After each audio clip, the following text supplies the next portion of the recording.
잠언 제4장 20절에서 27절입니다. 찾으셨으면 제가 봉독해 드리겠습니다. 내 아들아, 내 말에 주의하며 내가 말하는 것에 내 귀를 기울이라. 그것을 내 눈에서 떠나게 하지 말며 내 마음속에 지키라. 그것은 얻는 자에게 생명이 되며 그의 온 육체의 건강이 됨이니라. 모든 지킬 만한 것 중에 더욱 내 마음을 지키라. 생명의 근원이 이에게서 남이니라. 구부러진 말을 내 입에서 버리며 삐뚤어진 말을 내 입술에서 멀리하라. 내 눈은 바로 보며 내 눈꺼풀은 내 앞을 곱게 살펴 내 발이 행할 길을 평탄하게 하며 내 모든 길을 든든히 하라. 좌로나 우로나 치우치지 말고 내 발을 악에서 떠나게 하라. 아멘. 자, 오늘은 우리 잠언에 있는 말씀, 변화와 성장의 근원 마음이라는 말씀으로 함께 은혜를 가지려고 합니다. 여러분, 우리가 인생을 살아가다 보면 불공평하다라는 것을 많이 경험할 때가 많습니다. 그렇죠? 생애 속에서 하나님보다는 뭔가 인생에서 뭔가 공평하지 못하고 불공평하게 느끼며 살아가는 인생들이 많습니다. 그런데 단 유일하게 하나 공평하다고 생각되는 게 하나 있어요. 그게 뭔지 아세요? 그건 바로 시간입니다. 시간은 공평해요. 여러분 부자든 여러분 가난한 사람이든 지난 정권을 가진 사람이든 어떻게 보면 억압받은 민중 속에 있던 사람이든 건강한 사람이든 병든 사람이든, 지난주에 제가 좀 몸이 좀 안 좋아서 병원 신세를 좀 지었습니다만 어쨌든 병든 사람이든 여러분 시간은 똑같이 흘러가게 되어 있고 시간이 흘러가다 보면 그죠, 누구에게든지 다 적용이 됩니다. 그리고 아무리 그 이전 정권이 뭐 강하게 억압을 해서 비밀들과 사실을 숨긴다 할지라도 시간이 다 지나면 역사가 그죠, 시간이 다 그것이 다 드러나게 되어 있고 고백되어지게 되어 있고 그런 모습들이 다 드러나는 것을 보게 됩니다. 그래서 시간만큼은 여러분 그런 것 같아요. 참 공평하다라는 생각을 들 때가 있습니다. 자, 지난주에 우리가 광야는 필연적이다. 이 광야라고 하는 것은 사막이죠. 우리 인생의 광야라고 하는 것은 글자 그대로 광야는 좋은 게 아닙니다. 고난과 역경이죠. 고난과 역경을 좋아할 사람은 아무도 없습니다. 그러나 여러분 우리 인생의 필연적, 피할 수 없다는 거죠. 인간이 성장하고 자라나는 데 있어서 고난, 광야는 반드시 오게 되어 있습니다. 필연적으로 오게 되어 있습니다. 그런 필연적으로 오는 거에 대해서 절망하거나 좌절하지 말라. 왜? 성도에게 있어서의 고난과 역경이 여러분 그것에 대한 절망은 어떻게 보면 하나님에 대한 월권이에요. 왜? 하나님이 나와 함께 하시고 그 고난의 현장 속에서 그 광야 같은 삶의 현장 속에서 나를 붙들어 주시고 피할 길과 이길 힘을 우리에게 주시는 분이시기 때문에 성도는 사실 절망하면 안 돼요. 물론 순간적인 감정은 있죠. 실패에 대한 아픔이 있죠. 고통에 대한 여러분 감정은 있죠. 하지만 그러나 너무나 타협하거나 절망에 빠져서 자기 합리화로 빠져서는 안 된다는 것입니다. 왜? 하나님께서 반드시 일으켜 주시고 세워 주실 줄 믿습니다. 근데 문제는 뭐냐? 문제는 시간이란 거예요. 자, 전에 뭐 했죠? 이스라엘은 하나님의 원래 계획은 그 광야가 몇 년짜리였어요? 1년 조금 넘는 계획이었어요. 1년이었어요. 근데 실제 역사는 몇 년이 걸렸어요? 40년이 걸렸어요. 왜 1년짜리가 40년이 됐느냐? 그리고 그때 당시 출애굽을 했던 그 세대들은 다 죽었습니다. 오직 두 사람, 여호수아와 갈렙을 제외한 나머지 사람들은 다 광야에서 죽고 그 광야에서 애굽의 문명을 모르는 다시 태어나는 다음 세대들, 그 다음 세대와 여호수아와 갈렙만이 결국은 약속의 땅에 들어갈 수 있게 되었죠. 왜 그렇죠? 왜 그렇습니까? 다른 이유가 아닙니다. 하나님의 능력이 부족해서가 아니라 하나님께서 보니까 그들이 보고 듣고 말한 대로 하나님이기 때문에 그렇습니다. 그러니까 여러분 하나님이 능력이 없거나 하나님이 전능하심이 떨어져서가 아니라 하나님은 우리 가운데 역사하는데 어떻게 역사하느냐?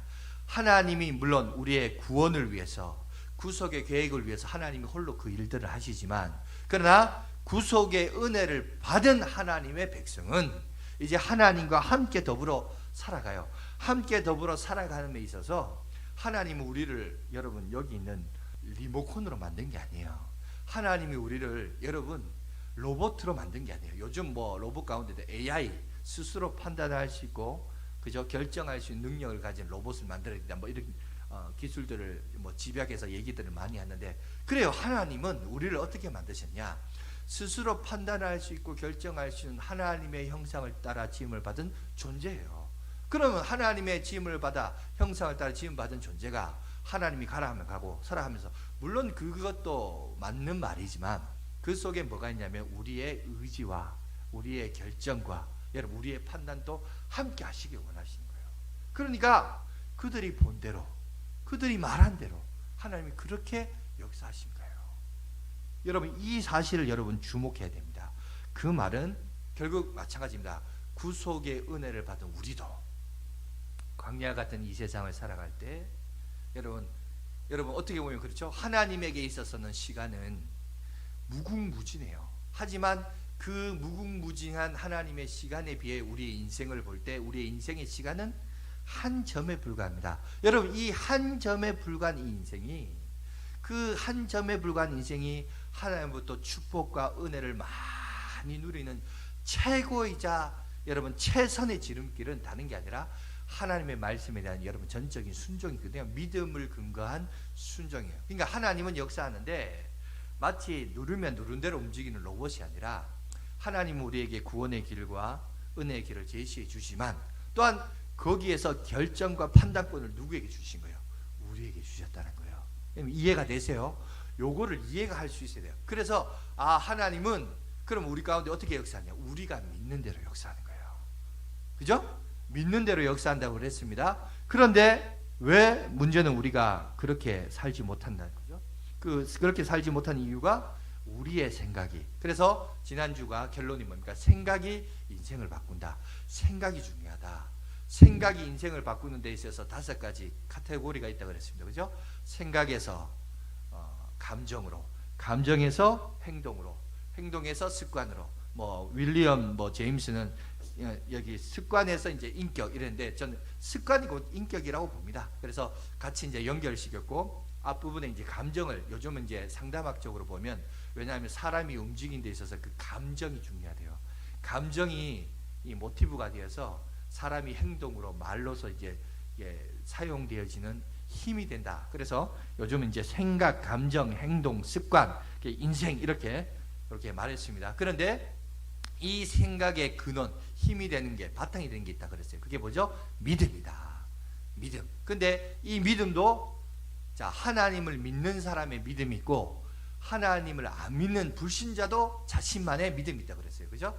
하나님을 믿는 사람의 믿음은 뭐예요? 히브리서 11장 6절의 말씀이죠. 그죠?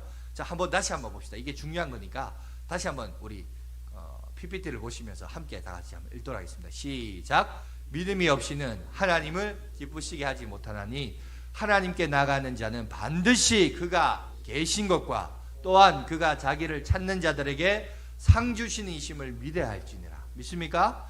여러분 이 사실을 여러분 분명히 기억해야 돼요. 그런데 불신자도 믿음이 있다 그랬어요. 뭐죠? 내 인생에 하나님은 아무런 영향력을 끼치지 못한다. 여러분 이런 큰 믿음이 있다고 했어요.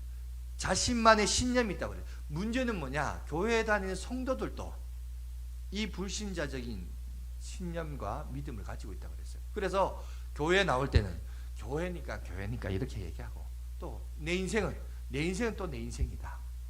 그래서 교회 따로, 그죠? 교회 신앙 따로, 내 삶 신앙 따로. 근데 왜 그래야 되냐? 그러면서 비유를 제가 하나 들었습니다. 말뚝과 코끼리 얘기했죠.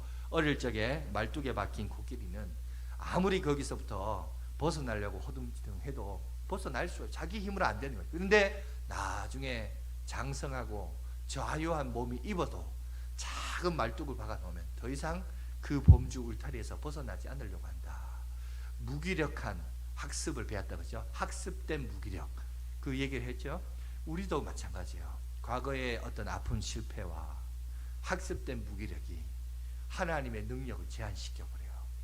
이스라엘 백성들이 그걸 했던 것처럼 여러분 불과 1년짜리 1년밖에 되지 않은 기적을 경험했지만 그들의 평생을 400년 동안 여러분 그들이 독립을 하지 않았겠어요? 독립운동 안 했겠어요? 여러분 구테타 안 일어났겠어요? 그런데 그때마다 다 실패한 거예요. 그 실패의 쓰라린 아픔이 하나님이 아무리 뭐 피게이파 악독 우매 흑장 10가지 재앙 속에서 구원하시고 홍해가 갈라지고 여러분 그런 거 경험해도 불과 그게 1년이에요. 평생을 그렇게 살아간 사람에게는 여러분 또 다른 시험과 아픔이 왔을 때 또 이 학습된 무기력증이 나타났다. 그 얘기를 했습니다.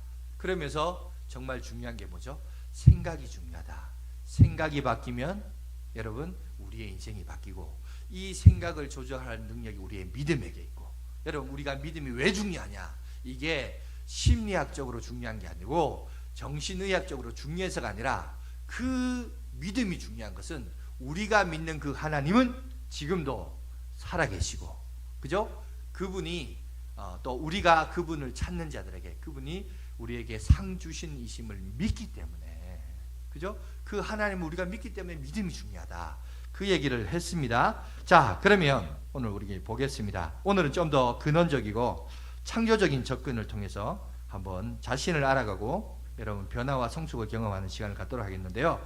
첫 번째, 하나님께서 우리 인간을 어떻게 만드셨느냐, 또 어떻게 구성하셨느냐, 그걸 잠깐 한번 살펴볼 필요가 있습니다. PPT를 또 준비했는데 한번 보시면 인간은 뭔가, 흔히 인간을 조성하기를 크게 두 가지 사상이 지배를 가지고 있습니다. 첫 번째가 뭐냐, 한번 엔터 쳐주시면, 자, 헬레니즘입니다. 그리스 철학에서 나왔죠. 자, 인간은 만들어졌는데 크게 세 개로, 3분설이라고 얘기합니다. 세 개로 구성되었다. 하나는 뭐냐, 육체와 그 다음에 혼과 영으로 되어 있다. 그래서 뭐 중국의 워치만리 지방교회 이런 데가 이제 이 3분설을 많이 주장하고 있고, 또 장로교 가운데 저희는 이제 합동측이라는 통합측 이제 목사님들 중에도 보면 이 3분설을 많이 지지하는 분들이 많습니다. 저런 이론과 사상이 있는데, 하지만 또 우리가 다른 걸 하나 눌러주세요. 엔터 치면 헤브라이즘이 있습니다. 헬레니즘이 있고 헤브라이즘이 있는데 뭐 발음이 비슷해서 그게 그런 것 같은데 좀 다릅니다. 하나는 그리스 철학에서 나왔다면 헤브라이즘은 유대주의, 유대 철학에서 나왔습니다. 2분설이죠. 영혼과 육체로 되어 있습니다. 왜 그러냐? 창세기 2장 7절 저기도 나와 있죠. 여호와 하나님이 땅의 흙으로 사람을 지으시고 생기를 그 코에 불어 넣으시니 사람이 뭐가 되었다고요? 생명이 되었다. 사람이 되었다. 그러니까 흙과 영, 생기, 영혼으로 구성되어 있다. 이렇게 볼 수 있습니다. 그런데 여기서 이제 기억해야 될 것은, 이것을 뭐 자꾸 쪼개고 나누고 이게 중요한 게 아니라 나누는 게 중요한 게, 이것이 같이 연결되어 있다. 통합되어 있다는 거예요. 여러분 자꾸 쪼개고 나누면, 그렇죠? 여러분 육체와 영혼을 분리시키면 그게 뭐예요? 그게 인간의 죽음이에요. 그죠? 그러니까 육체와 영혼은 연결되어 있고 서로 통일체로 만들어져 있다는 사실을 여러분 기억하시고, 중요한 것은 뭐냐면은 오늘은 이 영혼과 육체 가운데 이 영혼에 대해서 잠깐 한번 생각하고 묵상하는 시간을 좀 심도 있게 가지려고 합니다. 여러분, 어떤 사람은 이 영혼에 대해서 뭐라고 얘기하냐면 정신세계다 이렇게 얘기하기도 하고요. 이 영혼에 대해서 어떤 사람은 뭐라고 얘기하냐면, 우리가 평상시 가장 많이 쓰는 게 바로 여러분 마음이다라는 단어를 씁니다. 여러분 한번 물어봅시다. 자, 마음은 우리 신체에 어디에 있을까요? 여기 있을까요? 여기 있을까요? 여러분 배에 있을까요? 다리에 있을까요? 보통 우리 마음 그러면 이렇게 가슴에다가, 그죠? 손을 놓고. 근데 여러분 신체 부위에 이게 형이 하학적인 게 아니고 마음이라고 형이 상학적입니다. 여러분 아프리카의 어떤 부족을 가면 마음이 어디 있냐 그러면 목에 이렇게 있어요. 그래서 왜 목에 있습니까? 그냥 다른 사진은 잘려도 사는데 목이 잘리면 죽는다. 그래서 아프리카 어떤 부족은 마음을 여기다 목으로 이렇게 표현해요. 정신이 여기 있다는 거예요. 우리 보통 사람은 이제 가슴에다가, 이제 가슴 쪽에 이제 마음이 있다 이렇게 얘기하는데, 오늘 이 마음에 대해서 잠깐 한번 생각할게요. 하나님은 사람을 지으시고 영혼 중심에 마음을 두셨습니다. 그리고 그 마음을 통해서 하나님은 역사하셨고, 또 마음을 통해서 하나님과 교제하고, 그 마음을 통해서 영혼이 여러분 다스리도록 지음을 받았습니다. 여러분 전도서 3장 11절에 보시면 이렇게 얘기하고 있습니다. 있습니다. 우리 한번 다 같이 한번 읽어볼까요? 시작. 하나님이 모든 것을 지으시되 때를 따라 아름답게 하셨고 또 사람들에게는 영혼을 사모하는 마음을 주셨느니라. 그러나 하나님이 하시는 일을 시종을 사람으로 측량할 수 없게 하셨더라. 여러분 요 앞부분에 보니까 사람들에게는 영혼을 사랑하는 사모하는 마음을 주셨다라고 오늘 우리에게 얘기합니다. 여러분 이 마음이라고 하는 것을 사전적인 의미를 보면 이렇게 되어 있습니다. 마음이란 인간의 정신활동의 근원이다라고 얘기하고 있는데요. 여러분 또 하나 다음 그림 한번 보여주세요. 여러분 마음 안에는 우리가 흔히 사전적으로 그런 얘기합니다. 마음 안에 뭐가 있죠? 지정의라는 얘기 들어봤죠? 지정의 그런 얘기 많이 하는데 인간의 인간됨, 그 전인격체 뭐 이런 표현을 쓸 때 이제 지정의라는 단어를 쓰는데, 자 지정의가 뭐냐? 첫 번째 지성이에요. 생각하고 판단하고 결정하는 게 마음에서 일어납니다. 두 번째 감정입니다. 기쁨, 슬픔, 감사, 그죠? 미워하는 것 이런 것들이 우리 마음속에 있다는 거죠. 그 다음에 의지예요. 의지란 게 뭐냐? 자 저기 보면 보세요. 여기 이제 이게 중요한 거예요. 오늘 하고자 하는 얘기가 요 얘기입니다. 여러분 우리 마음에는 어떤 거냐? 눈에 보이지 않지만 마음의 전쟁터예요. 여러분 오늘 이 자리에 보니까 예쁜 옷을 입고 아름답게 단장해서 이 자리에 앉아 있지만 여러분의 마음속에는 여전히 뭐가 있냐? 전쟁터예요. 이런 생각 저런 생각 저런 생각 이런 생각. 가장 대표적인 한 예를 들자면 저기 샘플로 나와 있죠. 아담과 하와의 얘기를 들어봅니다. 하나님이 분명히 말했습니다. 이 선악을 알게 하는 나무를 먹는 날에는 어떻게 된다고요? 정령추불이라는 하나님의 말씀이 있었습니다. 그런데 뱀이 나타나서 말하기를 아니다. 야 너희들이 이걸 먹으면 너희들은 하나님같이 된다. 두 개의 메시지가 전해졌습니다. 두 개의 메시지가 전달되면서 그 속에 무엇이 일어나죠? 갈등이 일어나요. 여러분 이해해야 되죠? 여러분 이거는 비록 아담과 하와의 얘기만이 아닙니다. 우리들의 이야기도 돼요. 우리의 마음속의 전쟁터인데, 눈에 보이지 않는 전쟁터인데 어떤 게 있느냐? 두 가지의 생각이 사로잡혀 있어요. 하늘로부터 내려온 하나님의 메시지와 이 세상의 이치와 가르침과 사단의 게임에 빠지는 메시지가 있다는 거예요. 이 두 가지가 내 마음속에서 싸우고 있는 거예요. 싸우고 있는데 문제는 보세요. 이 얘기를 들었던 사람들이 새로운 관점으로 여러분 선악과를 보게 됩니다. 3장 6절 창세기 3장 6절 한번 보여주십시오. 자 한번 읽어봅시다. 자 그것을 그 메시지를 듣고 보니까 노랗게 바뀌었습니다. 한번 읽겠습니다. 시작. 먹음직하고 보암직하고 지혜롭게 할 만큼 탐스럽기도 한 나무인지라 여자가 그 열매를 따먹고 자기와 함께 있는 남편에게도 주매 그도 먹은지라. 여러분 이 마음이 눈에 보이지 않지만 보이지 않는 전쟁터예요. 그렇게 싸우고 있는데 문제는 사단의 뱀의 메시지를 듣고 이 여자가 보는 눈이 바뀌어져 버렸어요. 바뀌어졌는데 세 가지입니다. 먹음직했다, 보암직했다, 지혜롭게 할 만큼 탐스럽게 했다. 그런데 이것을 신약에 와서 사도 요한이 이렇게 정의를 냅니다. 여러분 이것은 사단이 창조의 때만 역사한 것이 아니라 21세기를 살아가는 우리들에게도 동일하게 역사하는데 어떻게 역사하느냐? 요한일서 2장 16절에 이렇게 얘기합니다. 한번 봅시다. 시작. 이는 세상에 있는 모든 것이 육신의 정욕과 안목의 정욕과 이생의 자랑이니 다 아버지께로부터 온 것이 아니요 세상으로부터 온 것이라. 여러분 여기 보시면 보세요. 먹음직하고 육신의 정욕이죠, 그죠?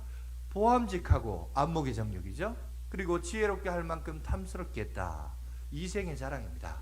사단은 우리들에게 이런 메시지, 거짓된 메시지를 통해서 뭔가 있어 보이게끔 한다는 거예요. 그런데 여기서 중요한 것은 자 창세기와 지금 사도 요한이 많은 요한일서에서 차이점이 하나 있습니다. 첫 번째가 뭐냐? 자 창세기에서는 이 메시지가 누구로부터 온 거예요? 뱀에게서부터, 그죠? 사단에게서부터 왔다 그랬습니다. 그런데 요한일서를 보니까 이게 어디서부터 왔다고 그랬어요? 세상으로부터 왔다 그랬어요. 그러면 이제 우리가 여기서 이제 함수 관계를 살펴볼 필요가 있죠. 뭐냐? 도대체 뱀하고 사단하고 세상은 무슨 관계냐? 어떤 관계길래 이렇게 표현을 하느냐? 이걸 살펴볼 필요가 있습니다. 근데 이거에 대한 지혜를 어디서 얻을 수 있냐? 사도 바울이 아주 지혜롭게 우리에게 잘 가르쳐주고 있습니다. 그것이 어디냐면 에베소서 2장 2절에 있는 말씀을 보시면 이렇게 되어 있습니다. 읽습니다. 시작. 그때 너희는 그 가운데서 행하여 이 세상의 풍조를 따르고 공중의 권세 잡은 자를 따랐으니 곧 지금 불순종의 아들들 가운데서 역사하는 영이라. 여기 보니까 세 가지를 얘기합니다. 세상 풍조, 세상 유행, 요즘 트렌드, 이게 누구의 권세 아래에 있다는 거예요? 공중 권세 잡은 자의 권세 아래에 있다는 거예요. 그럼 이 공중 권세 잡은 자가 누구냐? 뒤에 말합니다. 곧 이라면서 지금 불순종의 아들들 가운데서 역사하는 영. 이건 뭐예요? 사단이라는 거죠. 그러니까 다시 말해서 세상은 지금 누구의 권세 아래에 놓여져 있다는 거예요? 사단의 권세 아래에 놓여져 있다는 거예요. 그래서 예수님이 실제로 뭐라고 얘기했냐면 마가복음 7장 21절에서 여러분 23절에 보시면 이런 얘기가 나옵니다. 자, 마음과 생각에 대해서 우리가 지난주에 생각이 중요하다 그랬는데 그 생각에는 이제 믿음이 바탕이 된다 그러는데 여러분 생각, 믿음 이것이 어디서 작용하냐면 우리의 마음에서 작용을 하거든요. 그러면 이 마음과 생각에 대해서 오늘 예수님이 뭐라고 얘기하고 있는지 제가 21절 제가 읽고 22절 여러분 읽고 23절을 함께 보겠습니다. 21절 속에서 곧 사람의 마음에서 나오는 것은 악한 생각 곧 음란과 도둑질과 살인과 22절 시작 악독과 속임과 음탕과 질투와 비방과 교만과 우매 함께 봅니다. 이 모든 악한 것들이 다 속에서 나와서 사람을 더럽게 하느니라. 자, 여기 보니까 예수님은 뭐라고 했냐? 사람의 마음 속에는 항상 악한 생각들이 나온다고 했습니다. 왜 그렇죠?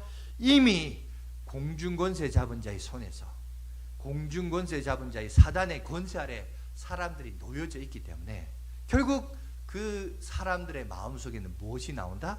악한 것들밖에 안 나온다는 거예요.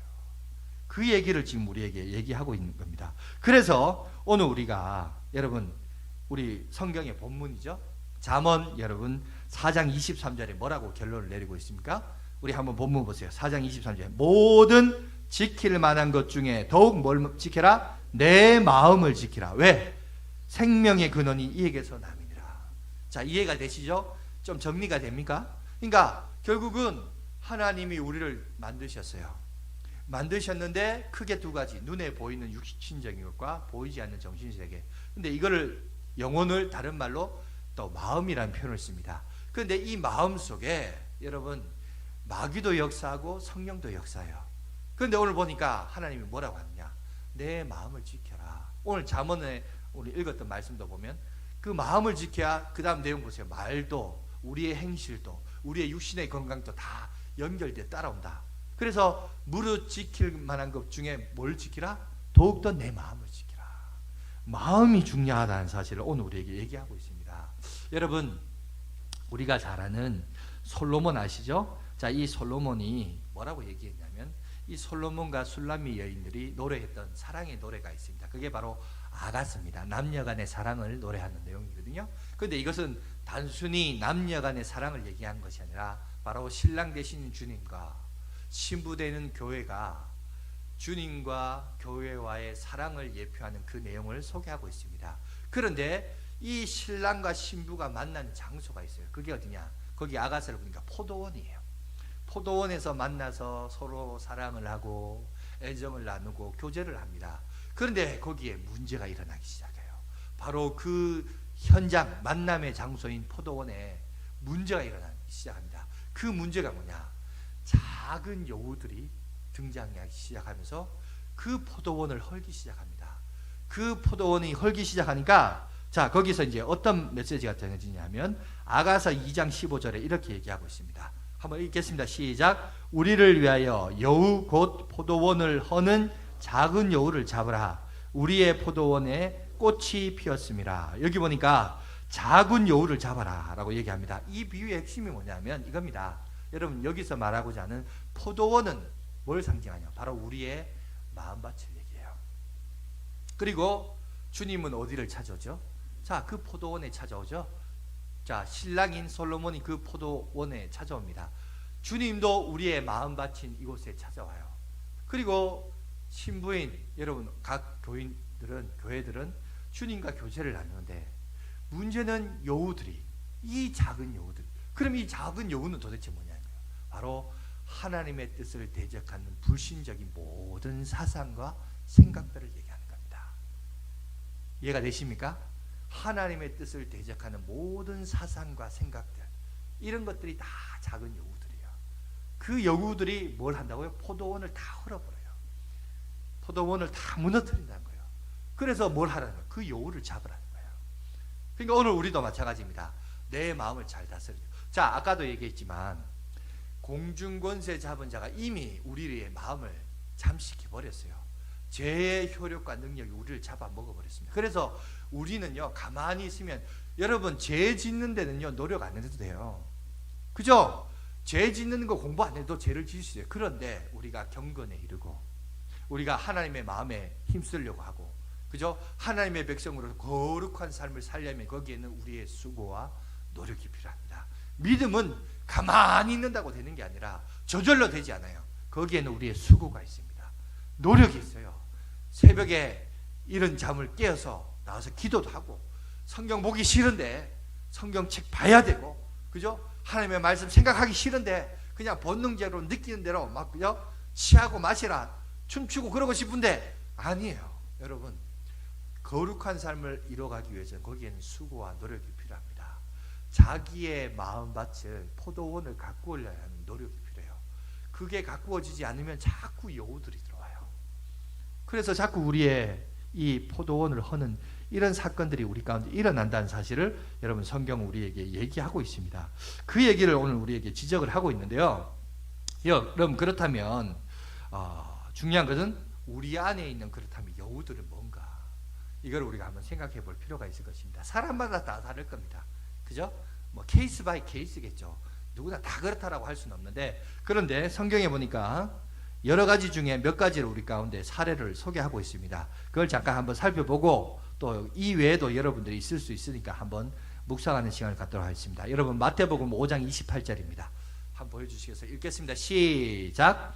나는 너희에게 이르노니 음욕을 품고 여자를 보는 자마다 마음에 이미 간음하였느니라. 여러분, 여기 보니까 성적인 문제.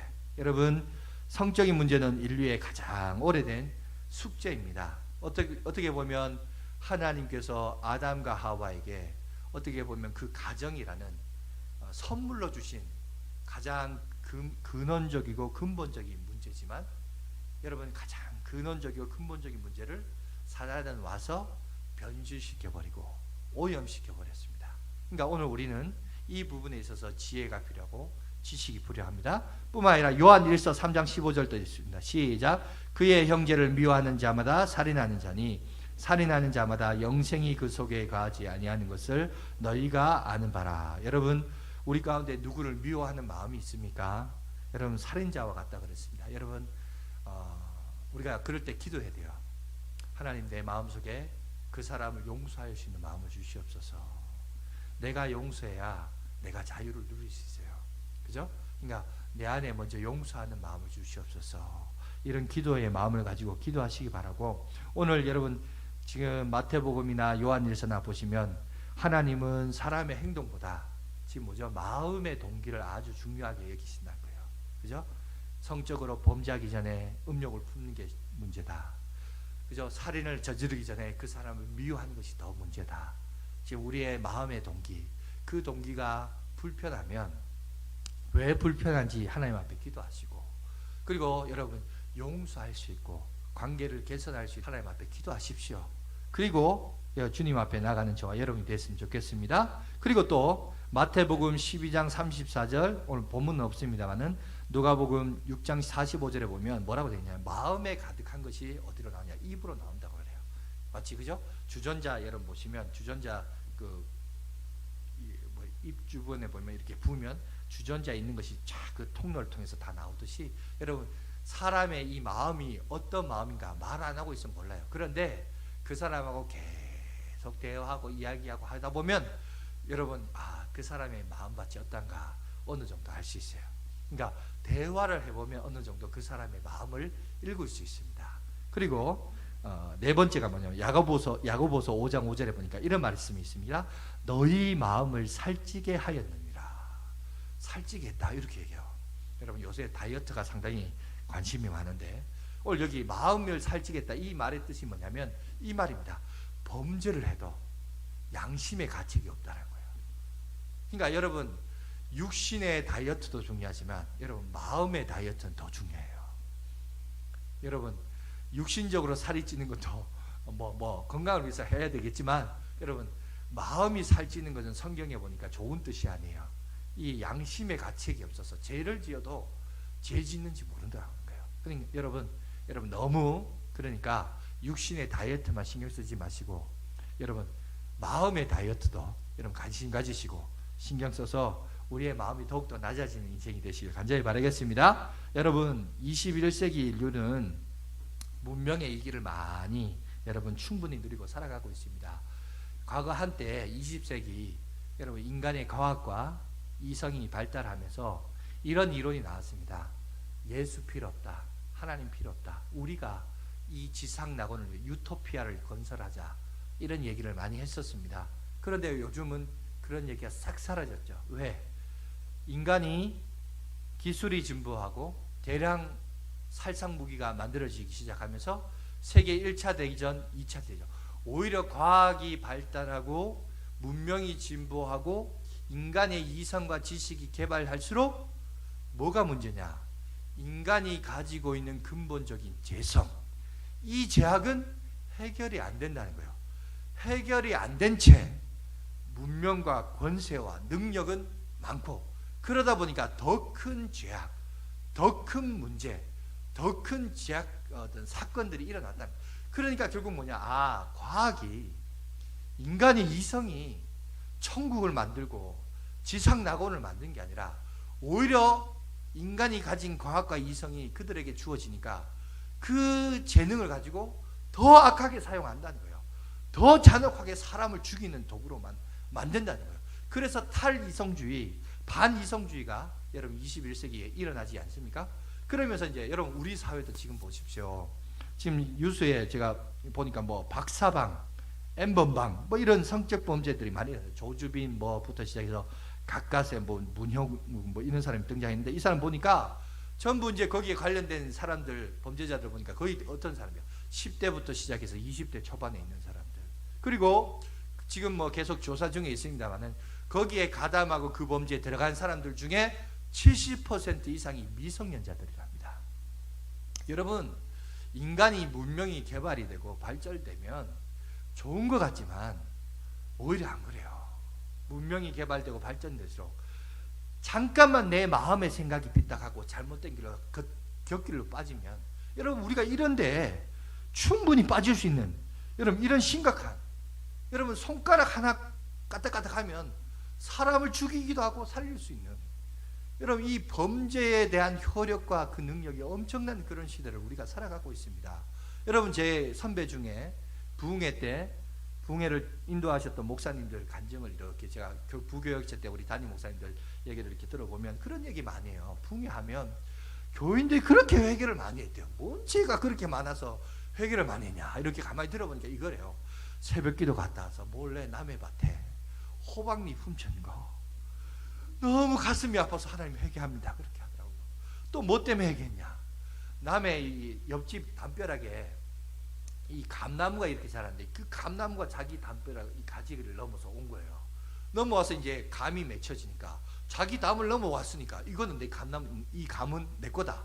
이러니까 어떻게 그게 내 거냐고. 그러니까 옆집하고 싸운 거 하나님 회개합니다. 여러분 얼마나 순진해요. 얘기 들으면 그게 회개할 거냐 싶을 정도로 옛날 사람들은 그거 하나 갖고도 회개했어요. 눈물을 찢으며 가슴을 치면서. 그런데 요새 보세요. 잠깐만 마음을 딴 데 주면 그죠? 그거 뭐 스마트폰으로 클릭 잘못하면 여러분 인생이 이거 어떻게 되는 거예요? 지금 우리가 그런 시대를 살아가고 있습니다. 그만큼 그럼 뭐가 중요해? 우리의 마음가짐, 올바른 마음가짐, 무릇 지킬 것보다 더욱 내 마음을 지켜라.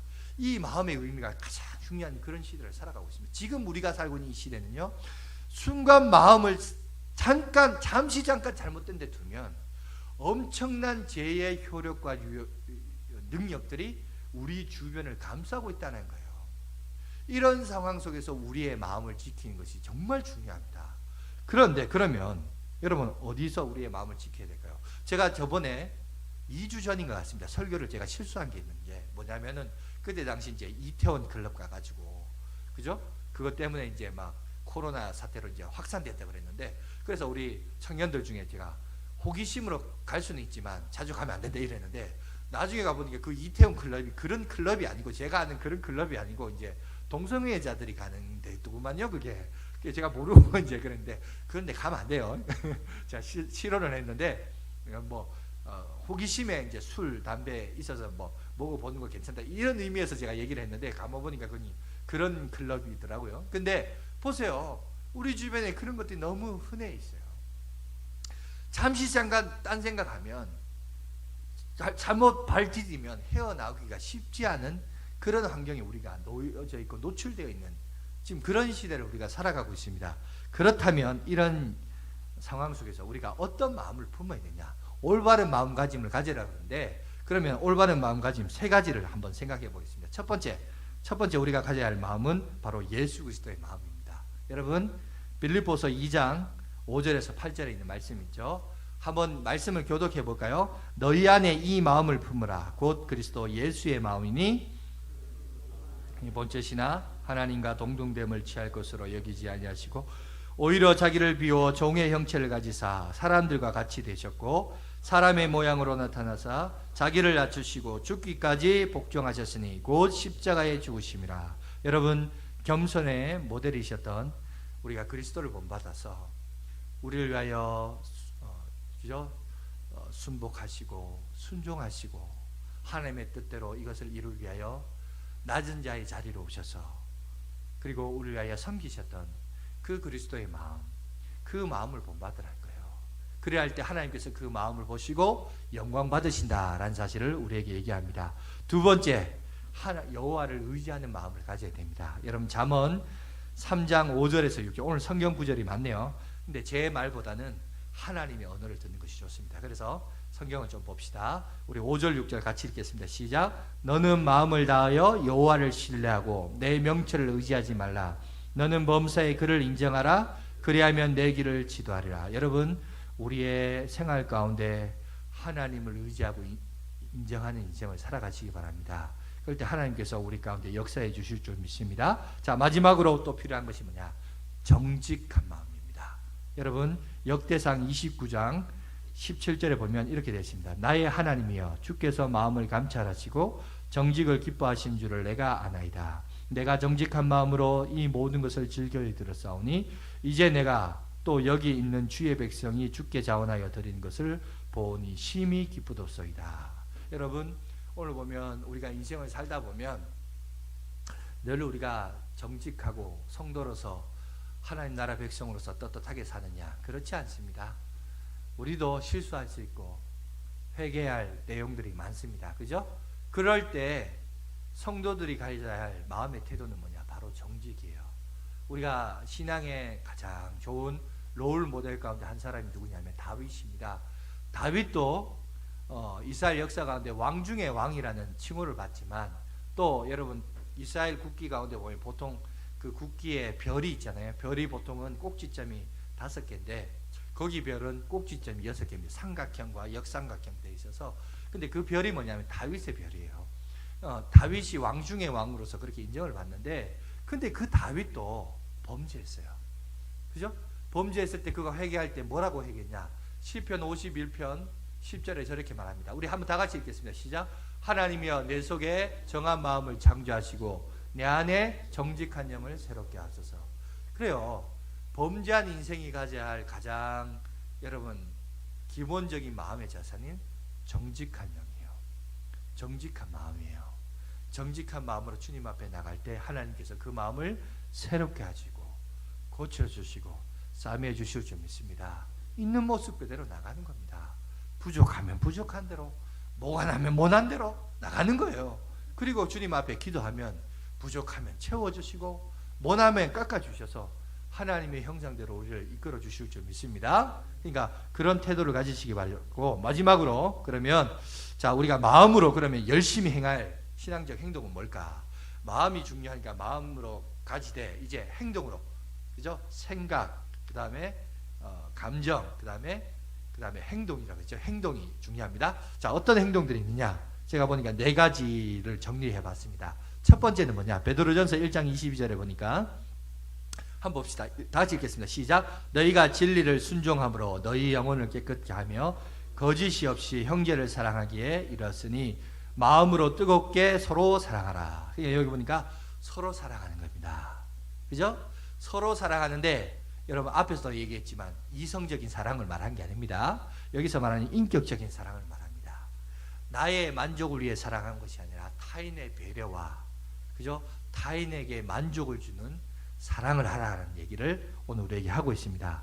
두 번째, 세 번째, 고린도전서 14장 15절에 2가지가 들어가 있습니다. 자, 거기 보면 한번 읽겠습니다. 시작. 그러면 어떻게 할까? 내가 영으로 기도하고 또 마음으로 기도하며 내가 영으로 찬송하고 또 마음으로 찬송하리라. 여러분, 여기 2개가 등장하는데 우리가 열심히 해야 될 것은 기도와 찬양이라는 거예요.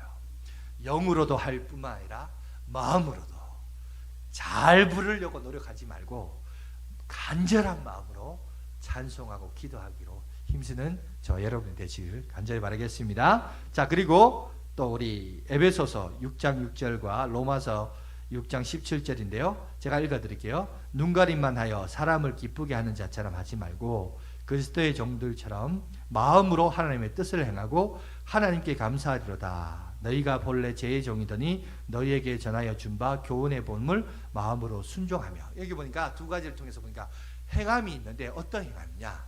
순종이 있는 행함. 순종을 통하여. 그러니까 자, 정리해 볼까요? 첫 번째, 서로 사랑하는 것. 또 우리가 열심을 가져야 할 것은 기도와 찬송. 그죠? 그 다음에 하나님의 말씀에 대한 순종. 이것을 마음으로 다 하라는 거예요.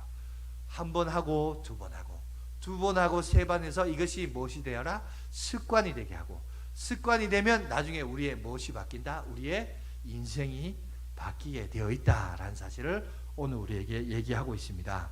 오늘 이제 말씀을 마무리하려고 합니다.